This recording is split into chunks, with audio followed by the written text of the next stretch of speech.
안녕하십니까. 한겨레 캐스트 2013 주간 이슈 전망입니다. 저는 정치부 성환용입니다. 원세훈 전 국정원장, 김용판 전 서울경찰청장, 국회 청문회 증언 장면 보셨습니까? 두 사람은 참 당당했습니다. 우선 증인 선서를 거부했습니다. 의원들의 추궁이 쏟아졌지만 자신들의 잘못을 하나도 인정하지 않았습니다. 검찰의 기소 내용을 대부분 부인했습니다. 가끔 미소를 짓는 여유도 보였습니다. 참 이해하기가 어렵습니다. 대한민국 국가정보원장과 서울경찰청장은 그야말로 고위공직자들입니다. 두 사람은 자신들의 직책을 이용해서 대통령 선거에 개입한 혐의로 검찰에 의해 기소가 됐습니다. 재판이 진행 중입니다.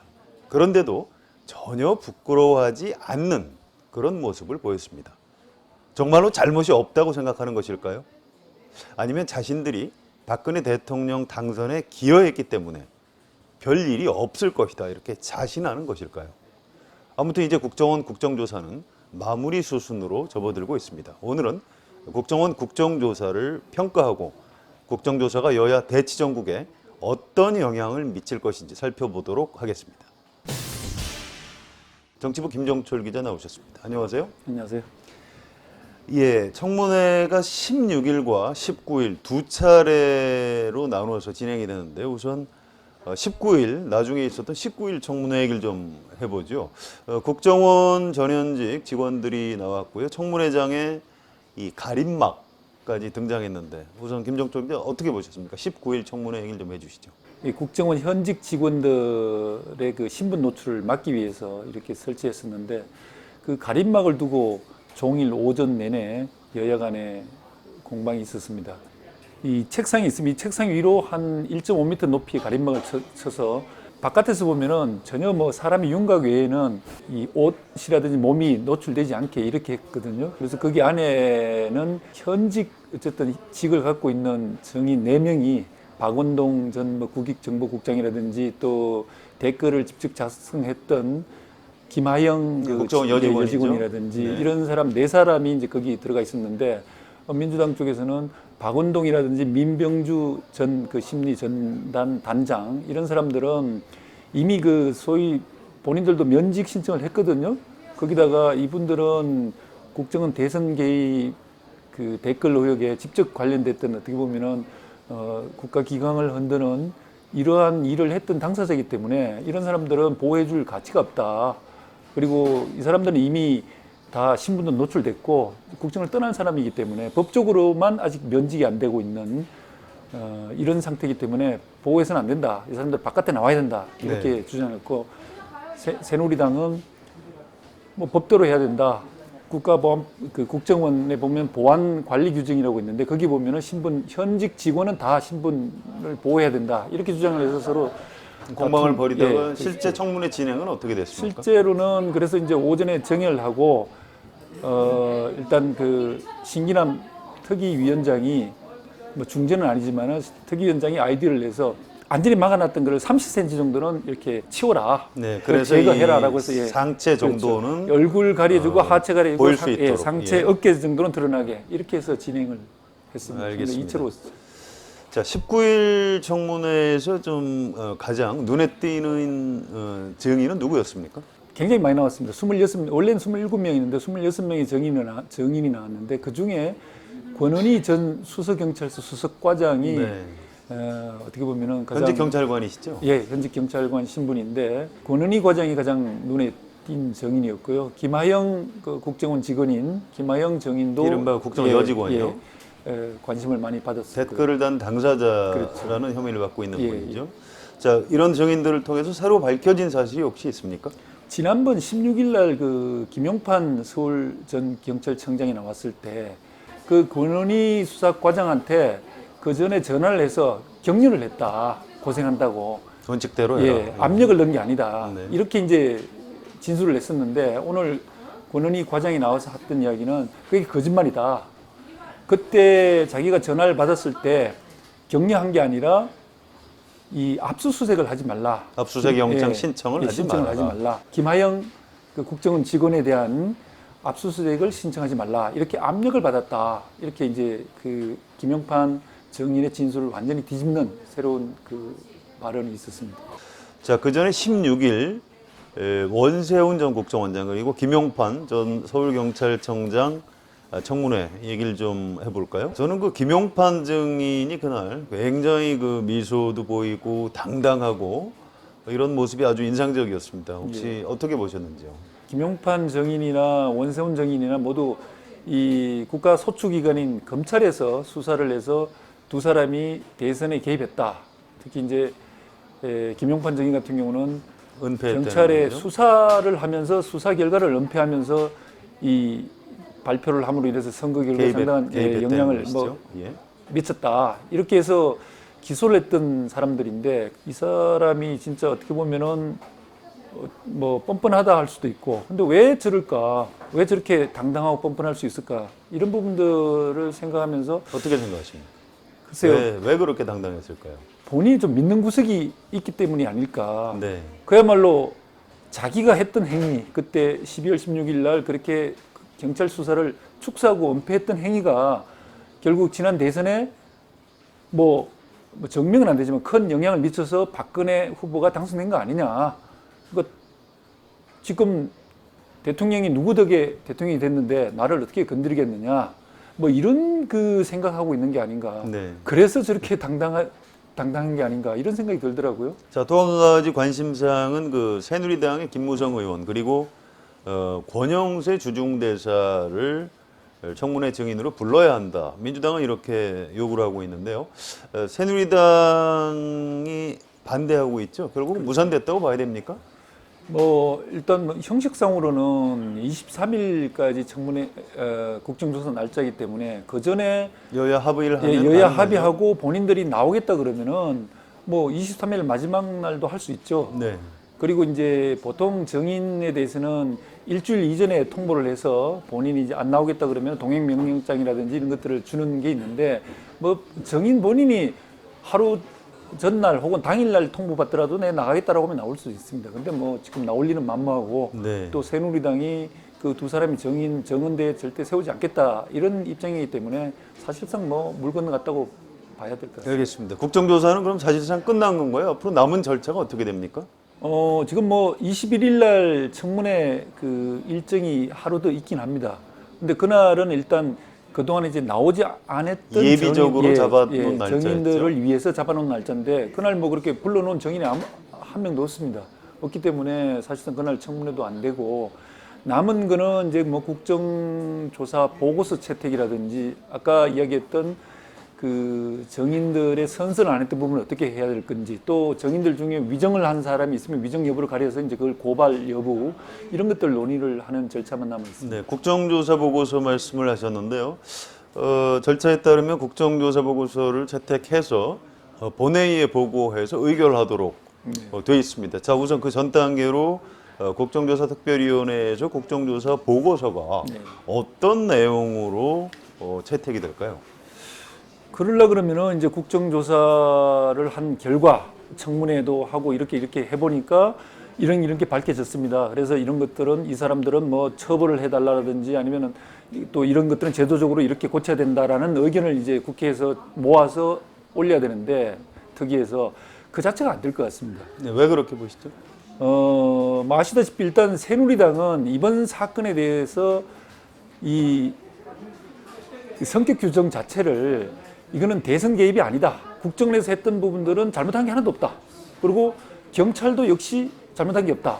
이렇게 딱 규정하고 있거든요. 19일 날 청문, 16일도 그렇고 19일 청문회 같은 경우는 첫 번째 질문을 권성동 새누리당 간사가 했는데 이번 사건은 민주당이 매간 매직한 사건이고 지난번 97년 또 2002년 대선 때처럼 김대엽 사건. 김대엽 사건, 제2의 김대엽 사건이다. 이렇게 주장하면서 민주당이 전직 국정원 직원들을 그 매수해서 매관 매직해서 이 대선에 이용하려고 하다가 실패했던 거다. 이렇게 주장하고 있거든요. 그러니까 검찰이라든지 그동안 국민들이 일반적으로 가지고 있는 인식, 검찰 수사에서 이번 사건은 국정원이 대선 댓글을 달도록 해서 대선 개입을 했고 또 경찰은 엉터리 수사 결과를 발표해서 그 대선 개입했다라고 하는 검찰의 그 공소 내용 자체를 부정하기 때문에 네. 뭐 그런 입장을 계속하고 있습니다. 그래서 그런 입장에서 국정조사를 했기 때문에 전혀 그 민주당이라든지 검찰에서 기소했던 내용들을 인정을 안 하기 때문에 합의점을 찾기 힘들 걸로 보입니다. 그래서 국정조사를 하고도 결론을 내리지 못할 가능성이 그렇죠. 높다 이런 말씀이신데요. 자, 저는 그 이번 국정조사하고 청문회 기간 내에 새누리당 의원들의 어떤 발언 그리고 태도가 좀 관심이었습니다. 특히 원세훈 김용판 청문회에서는 새누리당 의원들이 국정조사하는 국회의원이 아니라 두 사람의 변호사 같다 이런 인상도 아주 강하게 받았는데요. 네.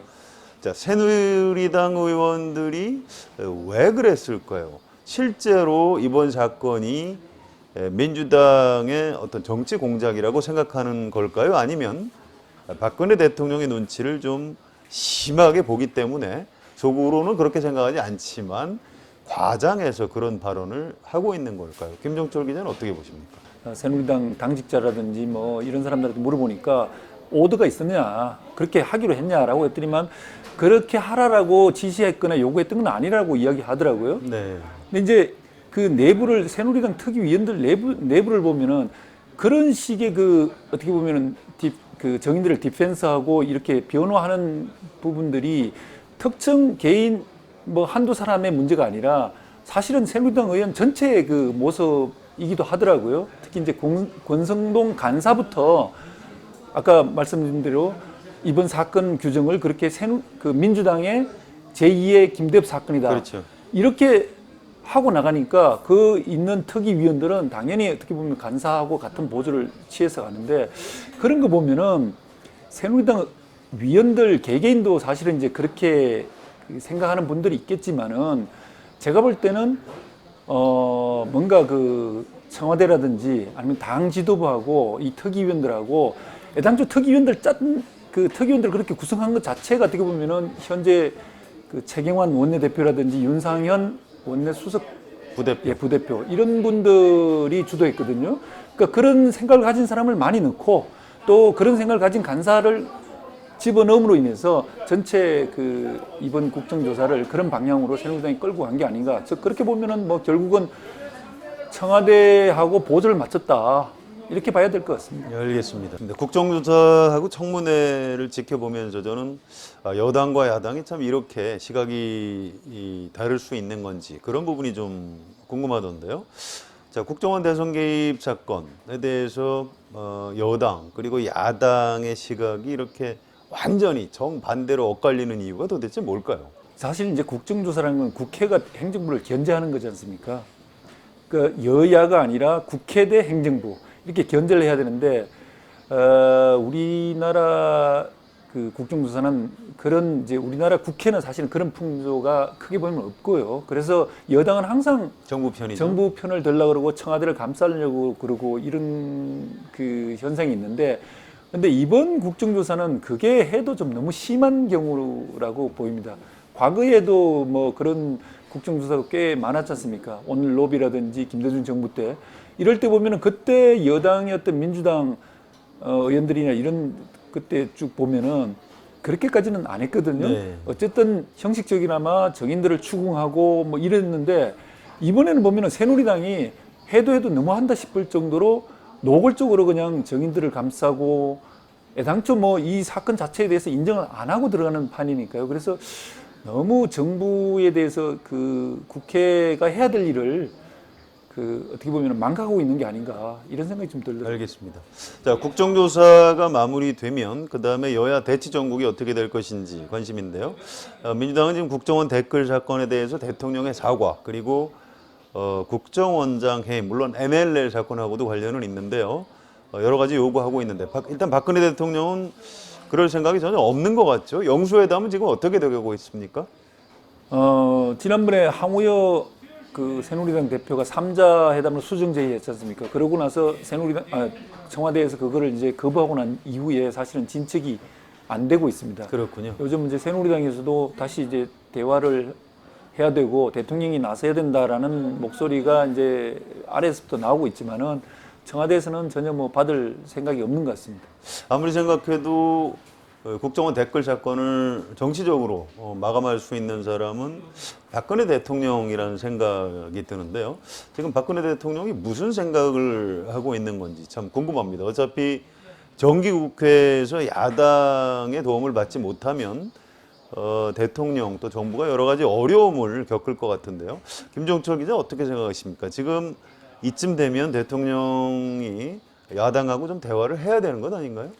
당연하죠. 지금 뭐 그야말로 대통령이 나서서 이게 뭐 대통령 본인의 잘못이라는 뜻이 아니라 특히 국정원 같은 경우 대통령이 직속 기관인데다가 이 국정원이 지난 대선 때 저질렀던 여러 가지 행위들이 검찰 수사를 통해서 이제 단죄를 받고 있는 상황이기 때문에 대통령이 결국은 절차 해지라는 차원에서 국정원 개혁도 대통령이 주도를 해야 되는 그런 상황입니다. 야당이 꼭 이렇게 욕을 안 하더라도 따라서 지금 더더구나 이제 민주당은 이 문제 국정원 개혁을 놓고 장애투쟁까지 하고 있는 마당이기 때문에 대통령으로서 국정을 최고 책임자로서 이 문제 풀어가야 되죠. 대통령이 야당한테 손을 내밀고 대화를 하자라고 해서 해법을 제시하면은 국정원 사건에 대해서 해법을 제시하면은 문제가 풀리는 겁니다. 자, 이번 청문회에서 원세훈 전 국정원장 그리고 국정원의 전현직 직원들은 북한이 2009년부터 사이버전을 강화함에 따라서 국정원도 대북 심리전단을 편성했다 이렇게 주장을 했습니다. 댓글 작업이 사이버상의 심리전이었다는 얘기입니다. 북한이 우리 인터넷을 해방구로 활용하고 있다 이런 말도 했습니다. 이런 주장은 사실은 도대체 이해가 가지 않습니다. 정권의 잘못을 비판하는 인터넷상의 여론을 북한의 공작에 의한 것으로 전제하고 있기 때문입니다. 원세훈 전 원장은 재임 당시에 지시사항을 통해서 종북 세력의 제도권 진입은 문제가 있다 이런 이상한 말을 했던 사람입니다. 그가 생각하는 북한의 공작 그리고 종북 세력은 무엇을 의미하는 것일까요? 그의 논리대로 하면 4대강 반대 또 세종시 수정 반대도 북한의 공작 종북 세력의 주장이 됩니다. 그럼 세종시 수정에 반대했던 박근혜 대통령도 북한의 공작에 놀아났거나 종북 세력이라는 것일까요? 이런 원세훈 전 원장의 주장을 맹목적으로 감싸는 새누리당 의원들의 행태도 이해하기가 어렵습니다. 새누리당 의원들의 주장을 가만히 들어보면 국정원 댓글이 아무 잘못이 없는 것은 물론이고 정당한 활동이다. 이런 얘기를 하고 있는 것인데 이게 말이 되는 주장일까요? 대한민국 국회의원들이 이렇게 비상식적인 주장을 해도 되는 것일까요? 새누리당 소속인 홍준표 경남지사가 최근에 트위터에 이런 글을 띄웠습니다. 도대체 조 단위의 국민 세금을 사용하면서 제대로 하는 일 없이 걸핏하면 정치적 중립 시비로 나라를 혼란스럽게 하는 국정원을 이대로 두는 것이 옳은가 다시 한번 생각해 봐야 한다. 대선 국면에 고작 한다는 일이 치기 어린 댓글이나 다는 것이 국정원의 할 일인가? 어떻습니까? 이런 정도가 상식적인 판단 아닐까요? 박근혜 대통령과 새누리당 의원들에게 상식의 회복을 기대하는 것은 무리한 것일까요? 오늘 주간 이슈 전망은 여기서 마치겠습니다. 지금까지 김정철 기자가 도움 말씀을 해주셨습니다. 김정철 기자 수고하셨습니다. 그렇습니다. 저는 성한용이었습니다.